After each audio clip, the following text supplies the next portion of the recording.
States, Sports, and Games. Campaign 3, Session 21. The adventurers prepare to travel from the Leotep estate toward Rainhall, intending to contact Carmine and secure passage aboard an airship. Carmine has arranged access to the palace through his connection with the diligent Sphinx, captained by Nolark Truer. The ship departs carrying Anju, Tamisa, Azar, Carmine, Graminara, Ashrin, Ares, Nurse Tamara, Tabitha, Adonris, Bitchbee and her pups, Armars, and Travar. Jinclair remains behind at the estate to oversee matters there, including the continuing mystery surrounding the strange noise in the Wet Pass. Meanwhile, the party's various members experience several interconnected events across the desert and the kingdom of Javal. Side Story 1, Pickle Juice and Tarami. After Tarami leaves the Temple of the Prime Axiom, Pickle Juice tracks her through the harsh desert. He eventually finds her suffering from severe heat stress and delirium. He brings her to the Hunter's Lodge in Jaran Silide, where he pays for her recovery and remains with her while she rests. Tarami tells Pickle Juice about a dream in which she sees her son Ares grown into a man with wings. During her recovery, a member of the Red School confronts Pickle Juice over his possession of an unauthorized bag of holding and threatens him with arrest. Later, Versal and Beanard arrive and reveal that Rendervire is not far behind. Side Story 2, Alejandro and Marshana in Javal. Alejandro and Marshana spend several days enjoying the wealth and culture of the Kingdom of Jeval. They travel through the city by carriage and rickshaw, take walking tours, visit restaurants, and experience the sights of the kingdom. Marshana begins planning their future together and asks Alejandro what he envisions for his life. She becomes dissatisfied when his answers focus more heavily on adventure than the comfortable life she imagines. Alejandro nevertheless enjoys the city immensely, particularly the spectacular cobalt blue dragons patrolling the skies above the palace. The couple exchange gifts, and Alejandro receives an ornate ceremonial axe. Side Story 3, Azar and the Elven Dragon. While traveling aboard the Diligent Sphinx, Azar is summoned by Tablis, the elf lord of Raraft. Tablis is displeased that the problem surrounding Rendervire has resurfaced. He reveals that Rendervire has an apprentice who has summoned a dragon into the Elven nation. Azar learns that the elves have until spring to discover the truth. If the dragon's name cannot be removed from the apprentice Valentine's memory, the dragon will attack the elves. Azar pledges to investigate and assist Raraft before continuing toward the palace of Jeval. At the same time, Adonris and Anju encounter the dragon that Adonris serves. The dragon demands that they ensure the elves keep a promise that neither of them fully understands. Confused by the encounter, Anju abandons her attempt to ride to the palace on Dragonback and returns to the airship. Side Story 4, Pickle Juice and the Archon. While traveling through the desert, Pickle Juice encounters an Archon during the night. His companions are asleep, but Versal awakens in time to witness the half-man, half-bird creature land in their camp.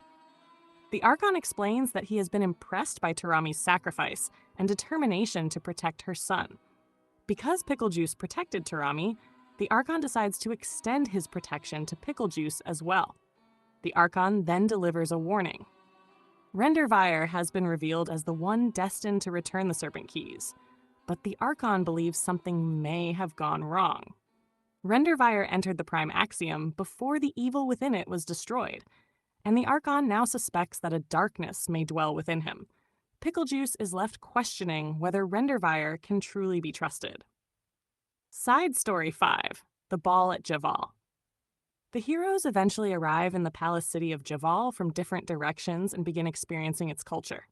Their paths ultimately converge at a grand ball populated by an extraordinary collection of figures, including the debutante Angelicu, the imposing Minotaur Lord Yetefero Hale, Emperor Hogazin, the King of Javal, the enigmatic wizard Elion Patrick, and the vampire lord Roka.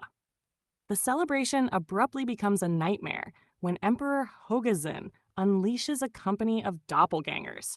Their purpose is to attack and replace the people attending the ball. Carmine manages to get Tabitha to safety before the attack fully erupts. Marshana draws a dagger and comes to Anju's aid. The heroes fight back against the doppelgangers and ultimately turn the situation around, rescuing the Royal Highness.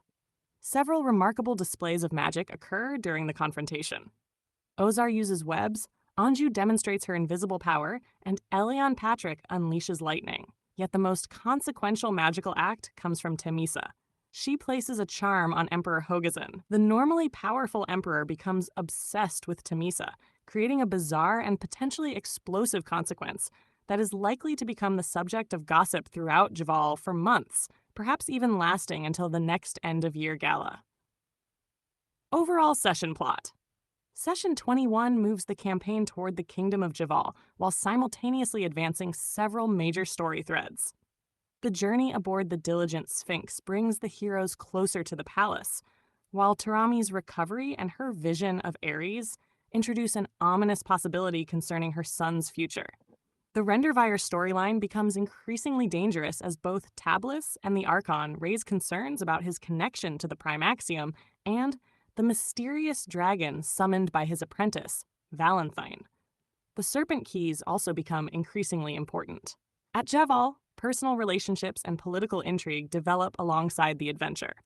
Alejandro and Marshana confront different visions of their future, while Anju's encounters with the dragon create another unresolved obligation involving the elves. Finally, the palace ball brings many of these threads into a single dramatic setting. Hogazin's doppelganger assault transforms what should have been a celebration into an attempted replacement of the palace's inhabitants. The heroes intervene, protect the royal family, and survive the attack. Yet the strangest consequence belongs to Temisa. Her charm on Emperor Hogazin leaves the emperor obsessed with her, potentially altering the political and personal landscape of Javal long after the battle has ended. Overall, States, Sports, and Games is a transitional but highly consequential session. The heroes reach Javal, major political figures are introduced, the Rendervire and Dragon mysteries deepen, Tarami's vision hints at Ares' future, and Hogazin's attempted takeover fails, but produces a new and very unusual problem of its own.